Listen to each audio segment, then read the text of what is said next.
Live from parts unknown, you're listening to Simon Miller's Pro Wrestling Podcast, the only wrestling podcast on the planet, we think. Sit back, relax, prepare for positivity to run through your veins as Simon Miller gives you your weekly dose of powerful pro wrestling audio. It is Miller Time.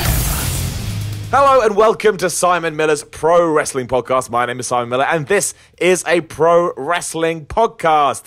I want to give everyone, I don't know how to say this, but I hope everyone is very excited about Super Showdown, which is tomorrow of all things. I'm lying to you. I'm recording this on a Wednesday, but it's not going live till Friday. There you go, some behind the scenes for you, some information for you. But a lot of people, I saw a lot of people in the States, I don't want to get up at 5 a.m. to watch a show, but you don't have to. As WWE told us on Raw and SmackDown, they explained how time works, so now you can watch it whenever you want. Anyway, Friday episodes are Patreon episodes. All this is supported by patreon.com/Simon316. And today I got my man Thomas on. Thomas, how you doing today?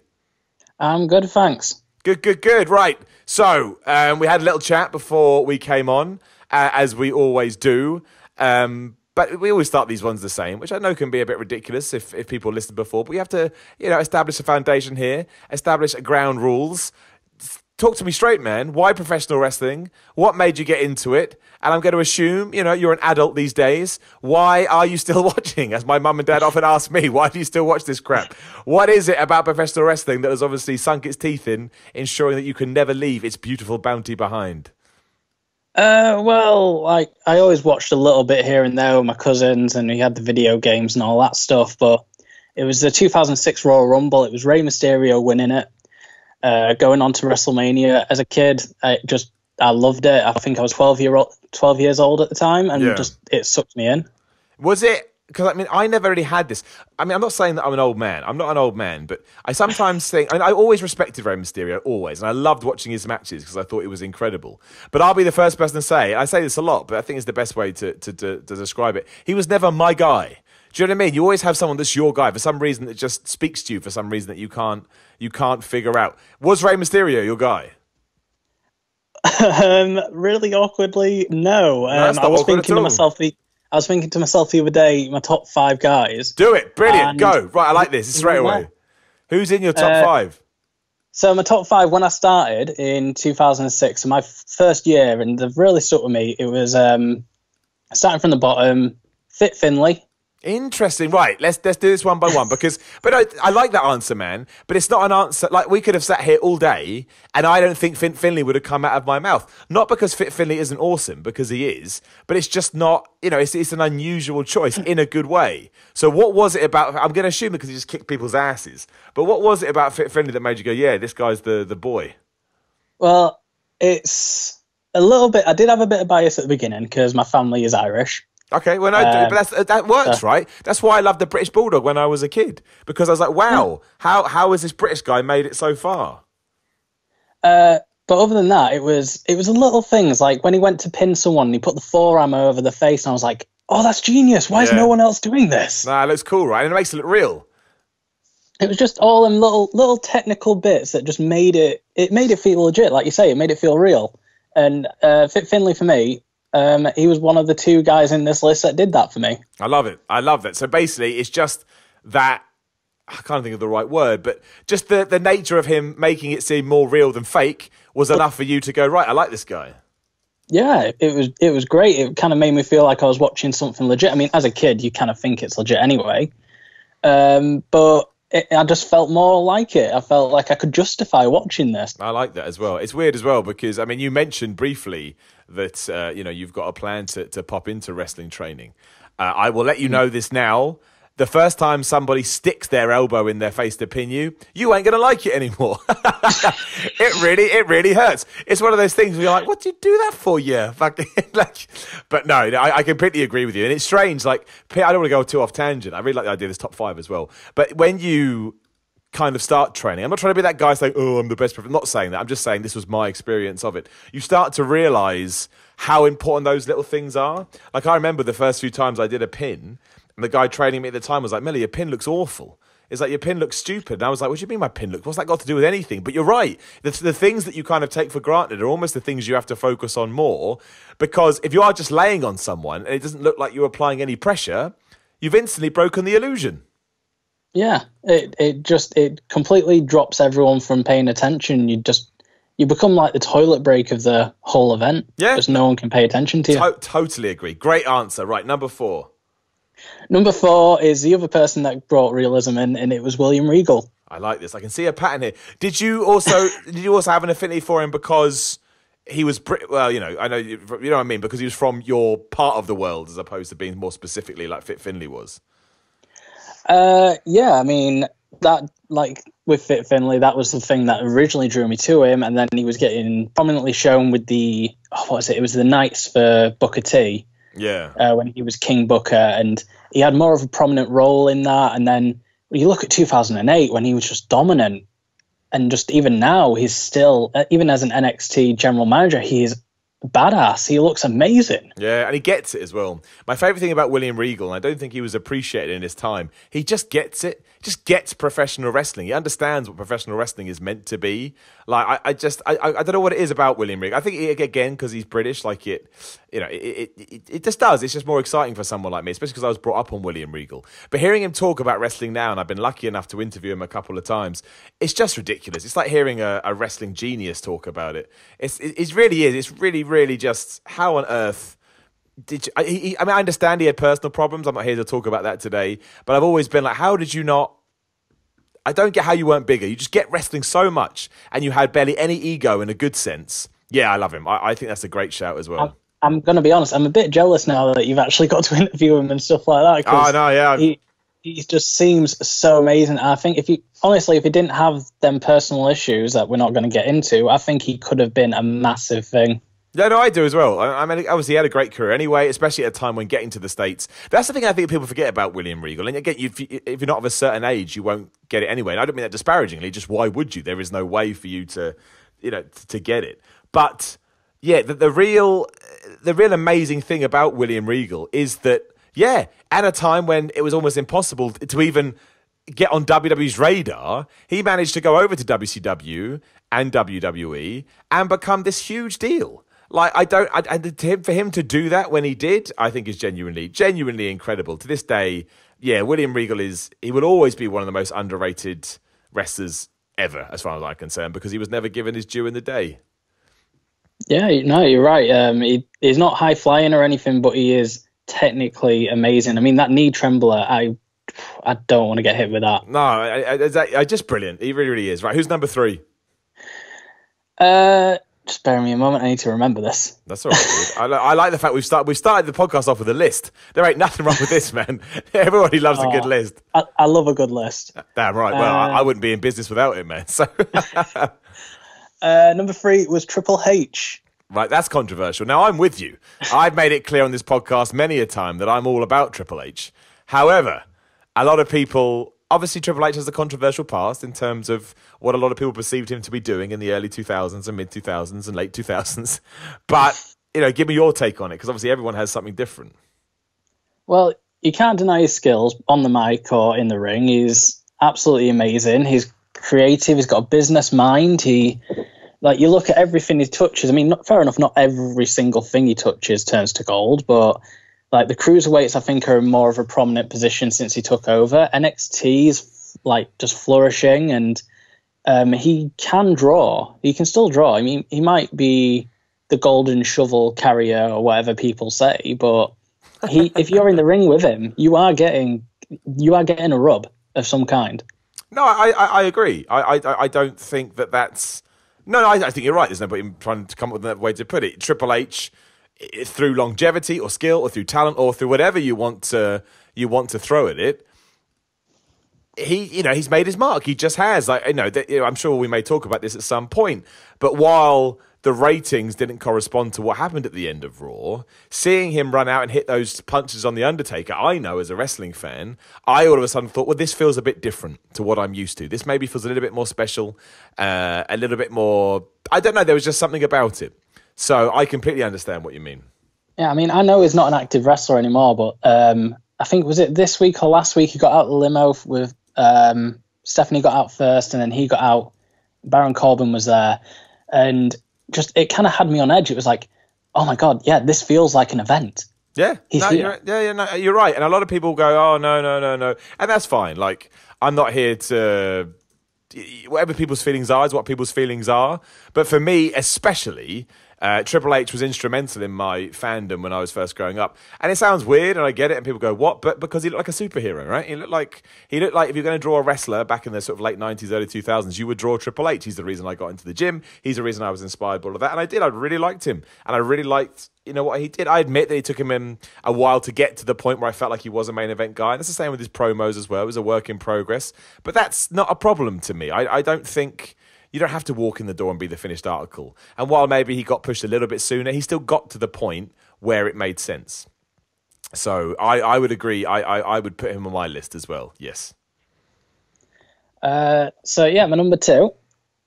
This is probably the most oddest list you've ever listened to. I like it though, man. I don't want to hear The Rock, Hulk Hogan. Fuck that, man. We've heard that. We've heard that 1,000 times before. I want weirdness. Okay, number 2, Doug Williams. Oh, well, dude, I mean, that's amazing because I did, episode 100 of Simon Miller's Pro Wrestling Podcast went up on Wednesday. Please go listen to that. I mean, it's just me saying thank you to everyone mostly. But I meant to talk about Doug Williams' retirement. I forgot just because I don't run off a sort of a format sheet. I just talk because that's just the way I like to do it. And I really, really did regret not shouting out Doug Williams. I mean, I'll let you explain first, but I will definitely jump into that as well. Well, it's just... He is technically brilliant. I mean, I would even say he's more technically brilliant than Regal. And I mean, I'll be honest, when I got to first see him, it was in TNA with the British Invasion and Fortune and stuff like that. But he really struck a chord with me. And then I watched all his stuff on the Indies, and even he is getting on a bit now, but he is still brilliant in the ring. And I'm actually a bit gutted at what's happened at Progress. I don't know if you want to talk about that or not. Yeah, well, you mean him retiring? Yeah, I didn't know if Progress have aired it or not. Well, so I didn't want to break that wall. Well, no, the way I look at it is this. It was all over the internet. Like, Doug himself came out and said that he's retiring. So if it has been spoiled for someone, I'm sorry. Like, I don't mean to try and, ruin that for anyone. But if Doug's talking about it on social media, I think we're allowed to talk about it too. That's the kind of way I see it. He's a true great in the ring. As far as the UK goes, he is absolutely amazing. And I think everyone in the UK wrestling scene knows who he is and respects what he's done. Yeah, and you saw the amount of people tweeting him as well. Like, I saw so many sort of top US guys, either quote tweeting him or replying to his tweets because he was an inspiration to so many people. And I don't want to sound like that guy again. I'm just talking about my own experiences. But technically, the very first guy I was ever in the ring with after I had my debut earlier in the year was Doug Williams. And I was told to go over to Doug because Doug would take care of me and he would make sure I wouldn't make an ass out of myself. And that's exactly what he did. He walked me through it. It was effortless. It was just easy. And within that moment, I already thought I knew how good Doug Williams was, but I properly realised within those few seconds of working with him when I was like, this is why he's one of the best. He just gets it. I felt like he was shouting, right? When he was feeding me instructions, I felt like he was shouting. And you watch it back, you wouldn't have been able to hear a pin drop. And it's just, he's just the man. He's excellent.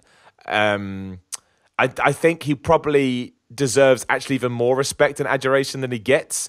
Just because without him, we wouldn't even have a wrestling scene to boom in the UK. He was still doing it when there wasn't TV deals and the internet and social media, which has helped wrestling no end. And Doug Williams not only kept fighting away, but when that stuff did all explode, he made sure that he was a part of that as well.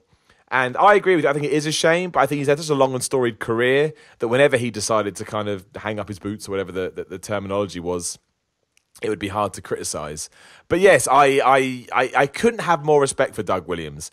And like you, I think there are a few people within wrestling as a whole that I actually do respect more because he just did. He was just the man all around. Yeah, I mean, I can't add anything more to that. I mean, he is just absolutely fantastic. Is what every British wrestler wants to be. Yeah, I mean, again, I don't think it can be undersold how important he was that British wrestling got to where it was, which is why I think is kind of fitting that he retired, Wembley show, Progress, a lot of big tick boxes going on there. And yeah, I think that's a great choice for number 3, and I think it's much deserved as well. Was that number 2? I can't remember now. That was number 2. That was number 2, so I'm getting confused. What's number 1? Who's number 1? Give it to me. No Rey Mysterio, we know that. No. So I'd like to just say, like, it is a very odd list. Obviously, like, I haven't got people like The Miz and stuff like that, which I do love. They didn't even make the cut. It is a very controversial choice. It is Mr. Anderson/Kennedy. Well, that one I wasn't expecting. Now you may have to sell me on this one, man. Now I won't lie. When he first busted onto the scene around about 10 years ago, I absolutely thought there's something here. But I've always felt like when he left WWE and went to Impact, he was fine with TNA. He was fine in TNA, but I never thought he sort of found his momentum again as he had in WWE. So sell it to me. What was it? When did you first get into him, and why did the love continue? So it was when I started, like 2006 time. It was, it was the time that he'd just broken in, kind of thing, and it was the mic drop and. Weighing in at a freaking impressive 246 pounds, coming from Green Bay, Wisconsin, and just how long he held it and held the crowd's attention, and then just you could count to 10.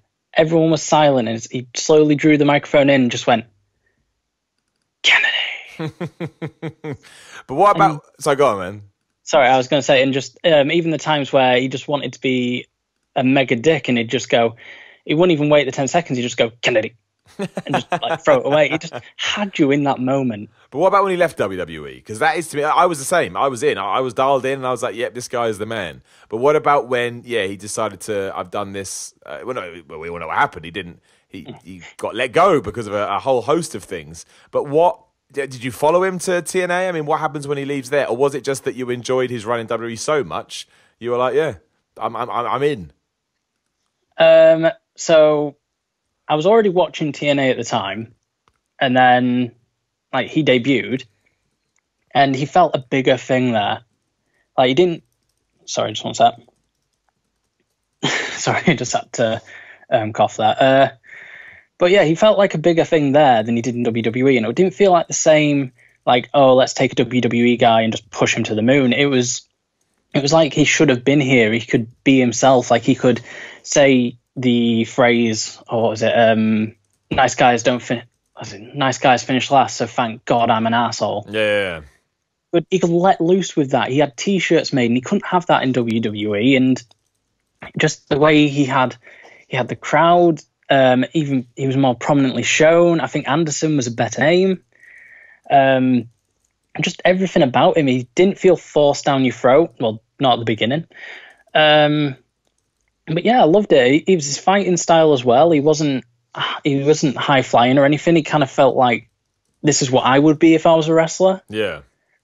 And yeah, I mean, he's still doing stuff now. I mean, I saw on Instagram that he had a match against Nick Aldis when he was NWA champ. So, I mean, you don't get to see him as much anymore, but I'll always remember that he was the guy that at the beginning I would watch every Raw or SmackDown just to hear him go and just scream his name into a microphone. I'd be hooked on TNA for that exact fact as well. So, why? I don't know how to phrase this. To me, when he left Impact, especially, but I may be wrong because I didn't follow his career, but it certainly felt like to me he just dropped off the map entirely. I know he's got a wrestling school now, but is that what happened? Like, did he leave?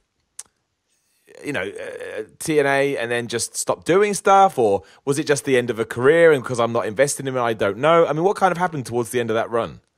Honestly, I don't know. I stopped watching TNA at that point. It kind of fell apart for me, and it was around about the time I stopped watching wrestling, because everyone always has a... There it is. We'll talk about it. You stop watching. Yeah, you stop watching, you come back.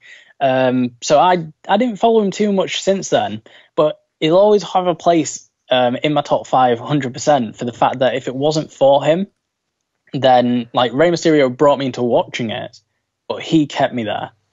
Interesting. I like that. That's a good way. I mean, I honestly, I saw him in Impact and stuff, but after that, I don't know. I don't know where he went. I thought he was done. Well, look, it goes to show, man. It goes to show how when it comes to professional wrestling, some people can just have a certain way about them, a certain je ne sais quoi, as they say, a bit over the top, but it's true. And other people won't even blink when it comes to, like I say, Mr. Kennedy would never have made it on my list, but that's why it's even better than he's on yours. Because, again, without Mr. Kennedy, maybe you wouldn't have watched wrestling for as long as you did. However, you got to a point where you didn't want to watch anymore. Tell me about that. What was the catalyst for it? And if whether or not, I assume you've come back round now. So what brought you back round? Okay, so I stopped watching the Royal Rumble 2014. So it was kind of like a full circle. I started watching Royal Rumble 2006 and stopped on 2014. It was the infamous one where Punk left. But it was so difficult to watch it and stay up to date on it. And like I was working about 60 hours a week doing overtime and stuff. I just didn't have time, and it just wasn't engaging me enough to take that, to take that risk to be like, okay, I'll watch wrestling and work at the same time. Yeah, of course. No, it's a heavy investment, even more. But I assume you've come back now, right? Yeah, it was. I was at work one day, and there was a guy there at my work who watched a lot of wrestling. He knew I used to, and he said to me, "Did you hear Goldberg beat Brock Lesnar in 90 seconds?" I was like, "What? No. And I went and looked. I went and looked on YouTube to see if I could find a clip, and I stumbled across Wrestle Talk first, and I was like, "Oh, and this is everything I've been missing." And then like a What Culture video came up underneath, and it was the one of the people that have now left. You can say their name. You can say their name. It's okay. Well, the person it is wants nothing to do with wrestling anymore. Right. So yeah, but it was him, and I saw a video, and I was like, "Oh my god!" And I was really getting sucked in, and yeah, it was just going through the YouTube videos. It was kind of getting me more invested in everything I was missing, and the product was getting better, and the NXT people kind of showing me how good it could be, and it just brought me back. So you really did get back into wrestling because of YouTube videos? It's really sad to admit. No, it's not. Honestly, I know loads of people that not only have got back into wrestling through YouTube videos, but some people that only watch YouTube videos when it comes to wrestling. It's not sad at all, dude. I mean, hey, you keep me in a job, so thank you very much. I appreciate it. But, on top of that, I think loads of people do that. So you're certainly not in... You're not in sort of limited company whatsoever. But did it go from watching YouTube videos to then tuning into Raw, tuning into SmackDown, or do you kind of still keep your distance and just get updated on the things you want to get updated about? So, firstly, speaking of the YouTube thing, really random, but I just wanted to bring it up to you. 2 weeks ago, I was down south. I'm not going to say where, but I was down south. I bumped into Jack the Jobber. And I met him. I got a selfie with him and everything. He was such a nice guy, and I was just thinking, oh my god, in 2 weeks' time I'm talking to Simon Miller. Well, that's very kind. What did he say about, not that guy? No, I'm joking. No, he didn't know if I'd met him before, because obviously meets a lot of people. And I said to him I like the content and all that, and he told me why he was down there. He was there seeing his girlfriend and stuff, and obviously I don't want to say where it was because I want to give him some privacy and whatnot. Of course. But he was just such a nice guy. I mean, it was just a chance encounter, lasted all about a minute, and I got a selfie, but such a nice guy. I mean, I was actually shaking a little bit afterwards. I was like, it's really sad to admit about a YouTuber, but no, it's not, man. For me, it's someone I watch on a daily basis. Exactly. Like, wow. And got you back into wrestling in some way or another. So, he had a connection to your life. I think that's sad at all. And if it is sad, then it's sad to meet, anyone that's famous. Because, what is even fame? People kind of make up what fame is. We don't talk about that. That is not what this is all about. But, that is the crutch of it. It means something to you. It's going to mean something when you bump into him. And Jack the Robber is a good guy. I like that. But no, not at all. I think it's cool you got back into all that kind of stuff, man. So do you watch Raw weekly now? Or is it still something you got on the precipice? So what I do is there is some very, very nice people on YouTube who put like a 30-minute trimmed down highlights of Raw, which I'll wake up in the morning on my way to work, like getting ready for work, and I'll watch it. And then on the way home, I'll watch reviews. If I can watch ups and down, I'll watch ups and down. Yeah, watch ups and downs. Just like if I get a chance to, I will. Same with Wrestle Talk, same with just anyone that's got a review, just so I can, because highlights are good. You can see the action, but they do cut out some bits. Yeah, context, right? Yeah, of course. Yeah. So I don't watch. I'll watch it if it's a big one, like if it's a draft or something like that. I'll watch the pay-per-views 100%, but just the weekly shows, I'll just watch the highlights. That makes sense. And what do you think? Because, I mean, the experience you've just described, I think, is an experience a lot of people have when it comes to wrestling in 2018. In fact, I'm doing a What Culture video about this as we speak. I need to record it later today. But the Raw rating obviously came out this week. It was the lowest rating in the modern era, second lowest of all time, blah, blah, blah, ins and outs. But obviously you are still technically aware of WWE and still invested in WWE, just in a different way to how we used to be back in the day. So when you hear that, the Raw rating's done so bad and you see these people reacting to it, I mean, do you look at it and go, oh man, this is doom and gloom, it's the end, what are they going to do? Or are you more on the lines of, it doesn't matter because TV has changed. There's no two ways about it. TV is still massively important. I think a lot of people downplay how important TV is. I mean, that's why these companies are paying so much money for it. And you could say they're doing that to try and keep it alive, but I disagree. And I love YouTube. YouTube has been so good to me, and I'll never be able to thank it enough. But there is still a disconnect between YouTube and TV because anybody can go on YouTube. We can all just go and film ourselves on YouTube right now. But on television, you actually have to have someone saying, yes, you're going to be on television. There is a certain perception and coolness to that.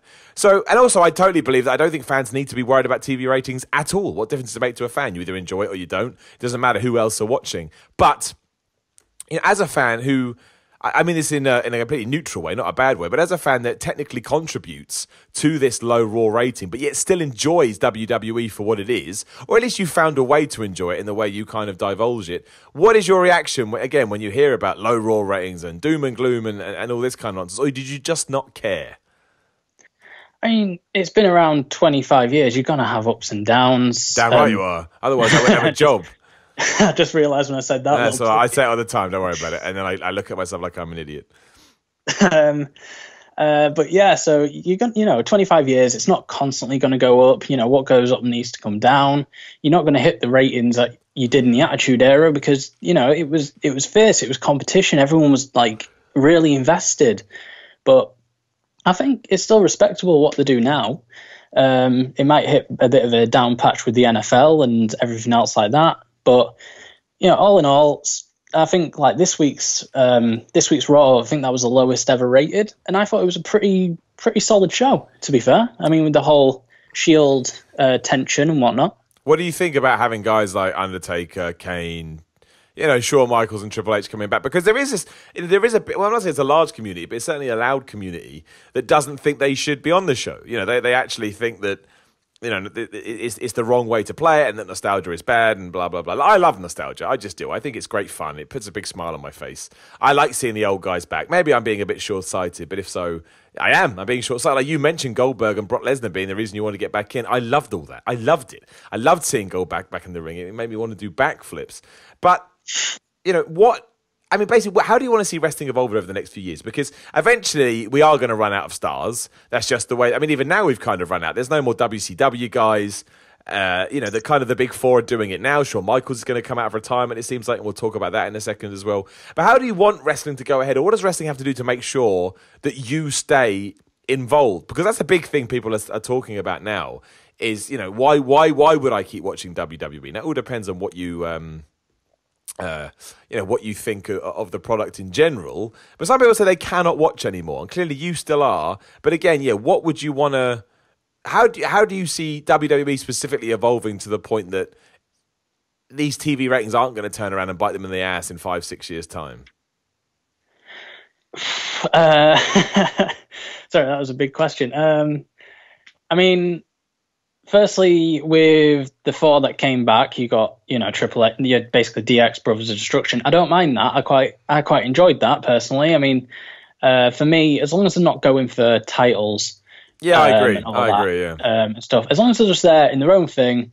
I mean, like Triple H isn't going to go for the Universal title right now. He's just there settling a feud with the Taker, and it's its own self-contained thing, and it's gonna attract some people. I mean, you got to accept that.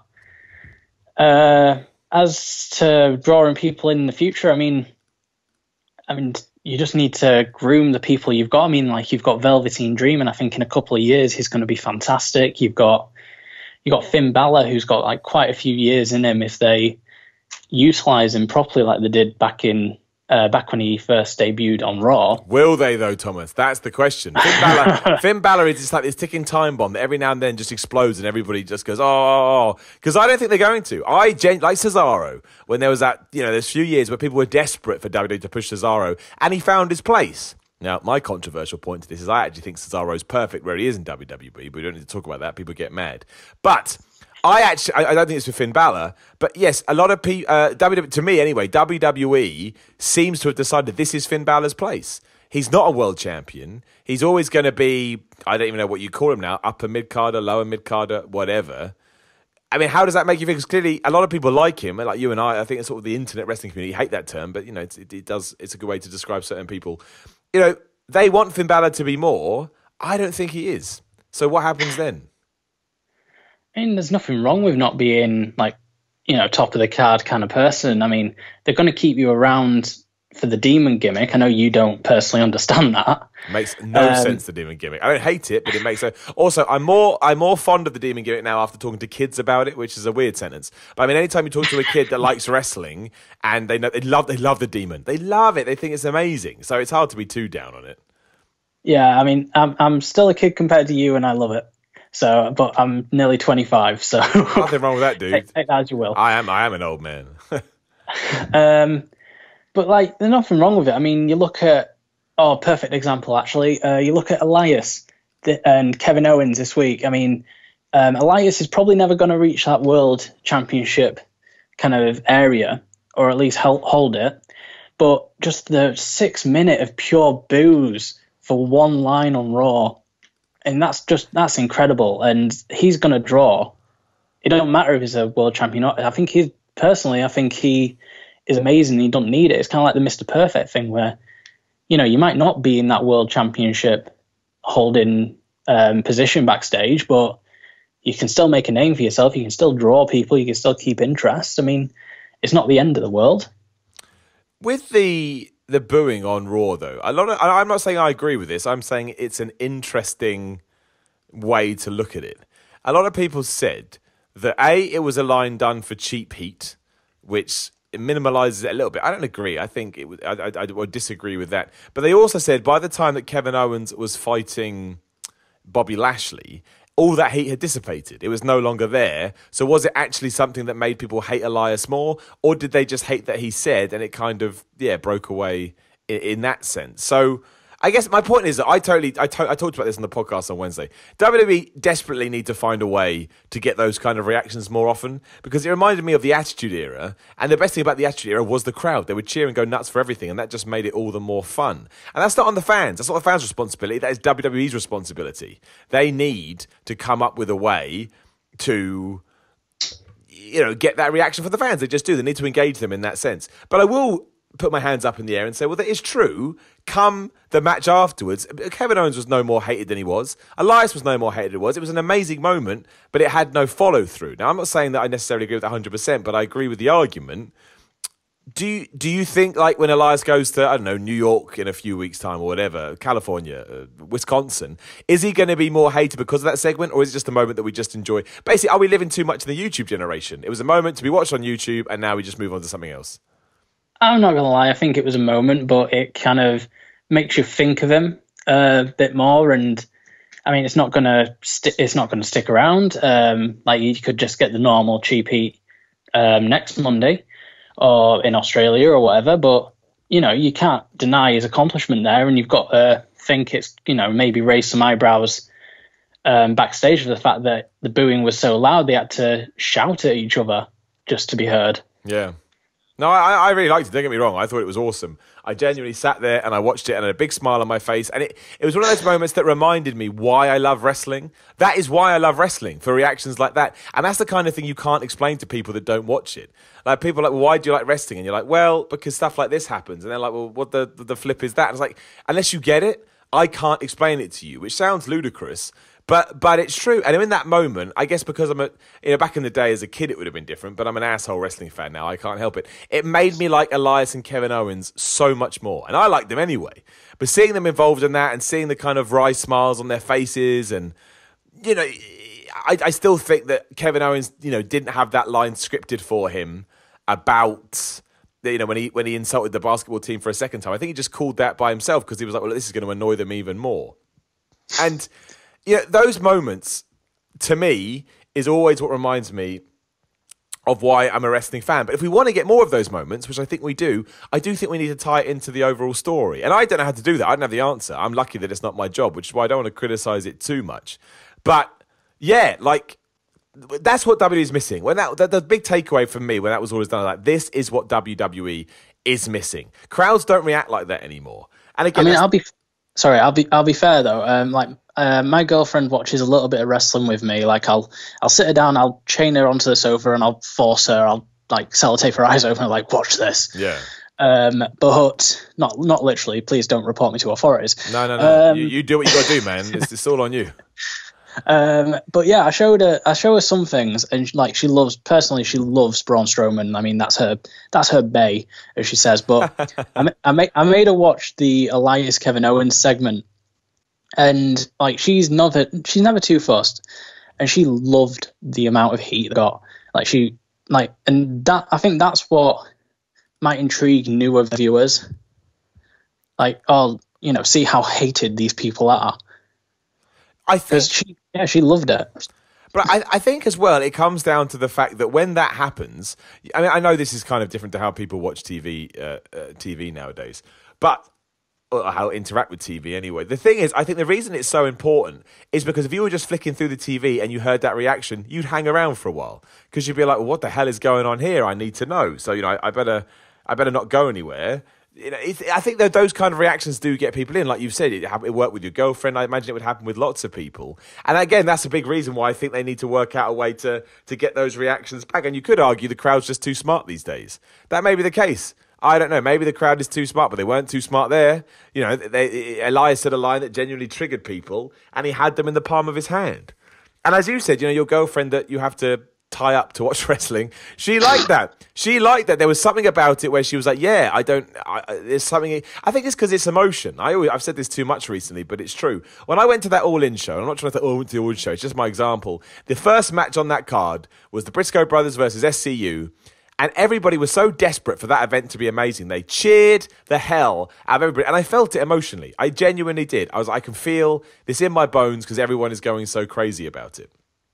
And that really did hit me in that moment. This is what wrestling's missing. This is what I need. I don't necessarily need good storylines or baby faces that I love or heels that I hate. I just need the crowd to be proper, emotionally, instinctively invested so that while I'm sitting at home, I can almost feel that energy pouring out of my TV, which sounds stupid, but it's true. I agree. Completely agree. I honestly think if that happened, out of all of the other problems that people say WWE has, it would see an upturn, be that in whatever figures you want to throw at it. I think that would help because I think they got the talent. I think Roman Reigns in that position. I mean, there's obviously issues there, but I don't think that's the issue at all. I just think you just need that. You need that electricity. WWE always said the best thing about pro wrestling is, what's the word that I'm looking for? You can't compare the live environment to anything else, and because of that, you got to back that up. And I don't think that's necessarily the case. I think sometimes if you'd never watched wrestling before, you could tune in and be like, well, it's okay. But and I don't know, that one moment, it just sucked that it went away so quickly. I'd like to see more of that. And also, it's now a moment that Elias hopefully can use, to fuel him forward for some time. I would guess, you could talk about it, and they dealt with it way. I don't know. I think sometimes WWE can be a bit confused, which we're seeing with Roman Reigns. We're now seeing with Becky Lynch. I think if Dean Ambrose turns heel, everyone's going to cheer him too. So it's just a bit of a crazy situation. Yeah, I'm sorry. I've got nothing to say because I completely agree with it all. No, it's true. Yes. It is. I mean, whether that's all of a sudden gonna choose, I don't know. A change, sorry, I don't know. But I would certainly, I would certainly like it to. Obviously, Super Showdown is tomorrow, not as we talk, but when this goes live. What is your impressions of these new events that are coming up? Because a bee I've got in my bonnet at the moment is, I just think it gets a bit convoluted in the sense that we have Super Showdown tomorrow. And then we have WWE Evolution I'll get the exact date. I know it's late October, but let's get the exact date. is the 28th of October, and obviously on the 3rd of November, whenever it is Crown Jewel. Now, I know you could argue the Australia and Saudi Arabia ones, maybe they don't count as much to the normal pay-per-views. But for me, I think WWE focusing on trying to put over 3 pay-per-views at all times becomes counterproductive. It's like, how on earth do you keep this up if, there's sort of 3 different strands aiming in different directions? Yeah, it's what's the word? Oversaturating, in my opinion. Yeah, it is. They don't feel special, right? I mean, the women's one feels independent, but I feel like it could have done with being better promoted, because it's a landmark thing for WWE. It might be controversial and people are a bit hit and miss on it, but it should be pushed a lot better. Not overly pushed, but I mean, at the minute, I was thinking Super Showdown this weekend, and I was thinking Crown Jewel just in the back of my head a tiny bit, but I completely forgot Evolution was even happening. And Crown Jewel as well, that's on it's beginning of November, and we've had 1 match announced and then nothing said at all. Well, it kind of feels a bit wasted. No, I think that's the issue, right, as well, because we're meant to care about this 6-man tag match between the Shield and the big dogs, whatever the hell the Dogs of War. But then we know in a few weeks after that it's going to be Braun Strowman versus Roman Reigns versus Brock Lesnar. So it's like a difficult... Again, I think the problem is you're watching Raw and SmackDown, you're like, well, what do you want me to watch? What are we aiming for here? That's where I get a bit confused, is that right now we've got 3 different things that we're building towards. If you're a new watcher, how on earth are you supposed to know, where are you pointing to me towards next? And because Super Showdown especially feels like a build for Crown Jewel, then you get even more convoluted and even more confusing, because we're now using pay-per-views as setup shows for other pay-per-views. And then we've got this one in the middle of the Evolution, which is interesting in itself. I don't want to call it a gimmick, that's too much. But, it is an all-women's pay-per-view, which means it does feel a little bit different to what WWE have been doing for the last 20-odd years. And then all of a sudden... Yeah, I don't know. Again, new viewers especially, I don't know what they're meant to think about this, because it is just so, it's just so nuts. And I think I just think it's got too confusing. And I think we kind of maybe need to reverse it to the point where, I'm not saying that we have to go Raw, SmackDown, pay-per-view, Raw, SmackDown, pay-per-view. But if you've got all these, there is, apart from Survivor Series, there is no other pay-per-view that couldn't be shifted this year. So in October, we can have Super Showdown. In November, we can have Crown Jewel. Oh, no, so I'll change it back. November, you can have Survivor Series. Put Crown Jewel in January if you have to do another Saudi Arabia show this year. And then move Evolution to February or something. I don't think we need to... Yeah, I just don't think we need to do all of this. Just because you have the WWE Network. And I understand you want more subscribers, but I don't think we have to push it to this degree. I think it also just comes down to money as well, like everything does. But yeah, I mean, they're gonna have to. They're gonna do the Saudi show just because they're getting paid so much money. I don't know what the thing is with Australia, but they're pushing that quite hard. I might be the only person that's going to say this, but I'm actually a little bit excited for the Australia one. No, don't get me wrong. I really like these shows they do abroad, because it feels like a window into a world we were never meant to get. Like, I always think that's. I like the fact they do it, but they just don't need to overdo it. Because as soon as you start overdoing everything, then you're like, well, now it just feels like the norm. I mean, I will watch the Super Showdown. It's at 10 a.m. on Saturday morning. That's ridiculous. But that's why it's fun. Are you going to watch it? Have you got it planned in? Yeah, I've already said to my girlfriend I'm getting up at 9 o'clock. I'm making sure everything's ready, and I'm going to plonk my butt in front of the TV at 10 o'clock until 3 o'clock, and then just reflect on my life. We all do that, man. Don't worry about that. We do that every day. But yeah, like I've been planning this for about a week. I've even said to her, like, you're not getting the telly. It's mine at 10 o'clock. Yeah, and that's cool though, right? That's exciting, because when else would you ever do that on a Saturday morning for wrestling? You just wouldn't. So in that sense, I think it's awesome. But then look, we're all going to watch Crown Jewel as well. We're that group that will watch. But how are you going to feel in a month when they're doing it again? And the week before you watch the pay-per-view. And then you've got Survivor Series in 3 weeks' time. And throughout all this, Raw and SmackDown have been trying to juggle and balance all of this. Like, it's a bit preposterous. When Greatest Royal Rumble was on, I was actually out of town. I was at my girlfriend's parents, and I couldn't watch it because obviously it's rude to, and we were staying there for a few days. And it was such a long show, and nothing happened, nothing of merit really. And I struggled so much to catch up. I eventually did catch up, but it was such a struggle that, to be honest, I was wavering on whether to continue watching. Like, it felt so too much. What, just too much content? Yeah, I mean, it was too much. Like, you had this pay-per-view, you had, I think WrestleMania was just before it, and you had another one coming up, and I had to hold off watching the highlights of Raw and SmackDown and all the YouTube videos and stuff. So I think I was about a 2-week backlog into everything. Yeah, well, that's the problem. When finding the time. Through it. Yeah, finding the time is... that's the hardest thing in the world. That's why I'm lucky to do what I do, so I can tie it into my work day. Otherwise, I don't understand how anyone's meant to catch up. And I think that has been the biggest problem with the modern era. It's so easy to get content out there that WWE especially just overdo it.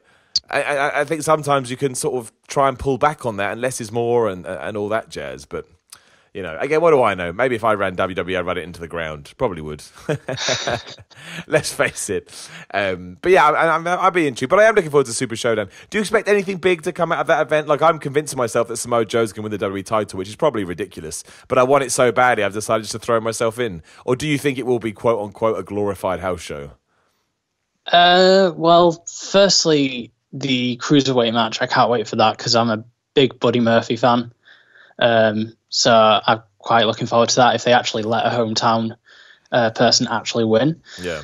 Other than that, I mean, I can see AJ Styles winning, but I hope it's not a screwy finish. Yeah. But only because I want The Miz to win his match and The Miz to take the title off of AJ and then build that with Bryan chasing the championship leading up to like WrestleMania.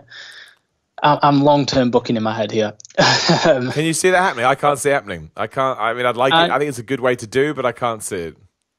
I think when The Miz was WWE champion, at the time he wasn't ready, but now you watch him on the mic and everything, I think he's ready for it. I think him and Bryan leading up to that WrestleMania moment at WrestleMania 35, 5 years after Bryan's biggest triumph, he beats his longest rival for the world title. Yeah, it'd be wonderful. Think that'd be fucking. That would be. I would really enjoy that, and it would feel nice as well, and it would be unsurprising. And it's funny you say that about what do you call it? What's his stupid name? The Miz. When I was listening to him on commentary on SmackDown, I did have this moment where he was just so good, and I was like, man, The Miz is so good. Like, it just. I don't know what it was. There's something in my brain just was like, he has come on, like you said, he has come on so far, and he's just excellent. He's just excellent at what he does. And he's not the best person in the ring, but he doesn't need to be because he's got everything else down so well.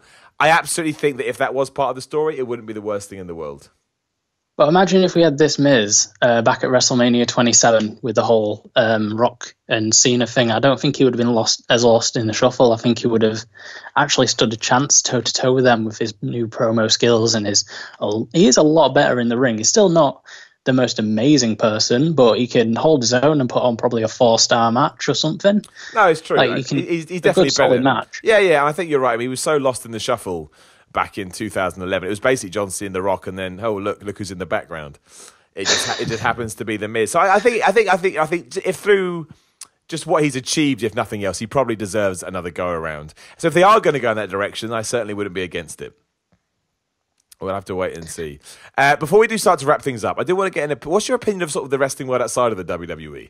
Do you care about New Japan, All In, Ring of Honor, like the Bullet Club? Do you have any interest in that? Yeah, I do. In fact, I'm actually wearing a New Japan top at the minute, and there we go. I got a slip through the letterbox saying I need to go and pick up another one. But I mean, I watched All In as well, and I may have bribed my girlfriend with a takeaway pizza to sit down and watch it with me. Nice, good. I like it. You got all these plans down. But yeah, I mean, it's absolutely amazing, and I'll admit there's some English promotions I don't get the chance to watch. WOS, I've still got them all saved on my Skybox to watch. Right, so you're in. It's like so much content, So but you are in now. Now you're just trying to get as much as you can. yeah, I'm just trying to catch up. I mean, I'm watching independent stuff online. I've got a New Japan subscription to watch that stuff as well. And now with the whole Neville thing, I'm trying to factor in Dragon Gate as well. Oh man, that's great. We're never going to Dragon Gate was nuts. I mean, when you actually think about it, it's not that surprising at all. You know, after you've come out of a place where you didn't like, going back to a place where you were exceptionally liked makes perfect sense. But yeah, I said that on a video that just went up on What Culture. Actually, I think it will get eyes on Dragon Gate. I really do. I think Neville has a proper star power to him now. I'll admit, I actually watched it. The video you put up probably about half an hour before this. Oh, there we go. Before this, everyone go and do it. I agree. It was a good video, and it makes a very good point, and I think he is where he needs to be. Yeah, honestly, he's bet on himself here, and anytime anybody does that, I have massive respect, and I think he's really going to benefit. I think he's going to become an absolutely huge deal. I really do. I'll admit, I was kind of pulling for him to go to like NGW or Defiant or somewhere up in the north of England, just out of pure like want for myself, since I live up that way. Well, dude, you never know. That's all I will say. You never know where Neville will turn up next. We'll have to wait and see. So before we do end this episode of Simon's Pro Wrestling Podcast, I have one more question for you, my friend. It's nice and simple. January 2019, Cody Rhodes, the Bullet Club, the Young Bucks, all the Kenny Omega, all those dudes' contracts are due. Are they going to WWE, or are they staying on the independent scene to try and turn that into something that is even bigger than it is now? I think they'll sign a 1 or 2 year extension, stay out of WWE, do All In 2, and improve. Because at the minute they are on such a rise that if they held out for another year or so, they could be rainmakers when they went to WWE. They could be shot callers. So you don't think 2019, but you think maybe 2020? Maybe 2021, I can see it happening, because they're not stupid. They will go where the money is if they can get the right terms. And when they've done everything they can do, and they've done all the ventures they want to do, and maybe they get some creative control. Maybe they can just put that into the deal because they're such big deals. But I think at the minute they're doing such a great thing on their own. Like All In was such an amazing success. I can't wait. I can't wait for number 2. I was about 2 seconds after the video feed cut out. I was there like, I want to see the second one. So Cody keeps teasing double or nothing, right? That's the term he keeps using. Yeah, I think he used it the other week as well at something. I can't remember what it was. I think they have to do another one. I think they'd be crazy not to, right? Like, how can you have something that's that successful as a promoter? I'm sure they made loads of money. I don't think that's their motivator, but I think it certainly has to come into the equation. To not do another one just seems crazy to me. I mean, when you can make such a big thing on your own and include penis druids and it's still being a massive thing, then you know you're onto something. I agree. What did you think of the penis druids? That's how we'll end this conversation, my friend. How did you think of the penis druids? I loved the match before it, and I loved the segment of the penis druids. It just belted me out with laughter. Yeah, that's what it's about. It's about entertainment. Now, I can understand if you're trying to pitch this product to a mainstream audience and accessibility, yes, maybe that went off-piste a little bit. However, still brilliant. Like, that's what wrestling's all about. Wrestling is stupid, so we may as well stick to it. Yeah, I completely agree. I mean, when you can get entertainment like that, and it's just great. It just keeps you hooked in, makes you want more. Yeah, no, I totally agree. I thought All In was great. I really, really did. I thought it was wonderful. Well, Thomas, I want to say thank you very much for your time and your patrons, of course. It means the world to me, and I really do appreciate it. That's all right, no problem. And thank you very much for joining me on the podcast as well. Episode 101, if you can believe. How the hell have I done over 100 podcasts? I will never know. Just me ranting into a microphone. And as that is the case as well, I would like to thank all the patrons that have ever come on. I love doing these shows, as I've said before. I just think it's really interesting to chat to the wrestling community because everyone's got different opinions. Like we said, the very first thing we did was come up with a top 5 list that I never would have picked in a million years. But that's the best thing about wrestling. There's variety, there's diversity. You never know who you're going to connect with. It just works. It just does this amazing thing that clicks with certain people, doesn't click with others, and you never know when you're going to come out the other side. So before I let you go, Tom, anything you want to promote, social media, anything you have to promote, anything, you can say no, but if there's anything you want to get out there, please use the time to do it now. I'll just promote this. I'm going to be probably the only person that actually does do a promotion. I've got an Instagram account called just Callum Revett, no spaces, and that's just me on my journey to try and become a professional wrestler. Which is how I was going to end this. Tom and I had a conversation before we began, and he's going for it. He's lost a load of weight, and now he's going to try and become a professional wrestler, which to me is the most badass thing in the world. So, man, you've got to keep me informed. You've got to let me know how you get on. We can discuss bumps and head flips and all that kind of stuff and all the bumps and bruises along the way. And then who knows, man, maybe in a year's time we'll meet in the ring and it will be like, what a wonderful world we live in. Well, I'll tell you what, if you have me on again, I've only got 4 weeks experience from last January before I went and lost all the weight, but there is some funny injury stories if you want to hear them. Oh, dude, let's absolutely do that. Let's get you back on in a few weeks and we'll do a whole training to be a pro wrestler show. I think that'd be wonderful. Sounds good. Done. Right, Thomas, thank you so much for your time. I appreciate it. If this is the first time you're listening, you can get me at Simon316 on Instagram, on Twitter, YouTube, The Miller Report Rules. That is where this will be going up. You like to listen to these things on YouTube. The Fire Pro Wrestling competition is now over. I will reveal the winners on next week's episode of Simon's Pro Wrestling Podcast on the Wednesday one. Other than that, again, thanks so much for listening to me for over 100 episodes. I appreciate it. Go out there, enjoy wrestling, enjoy Super Showdown, and I will talk to you again very soon.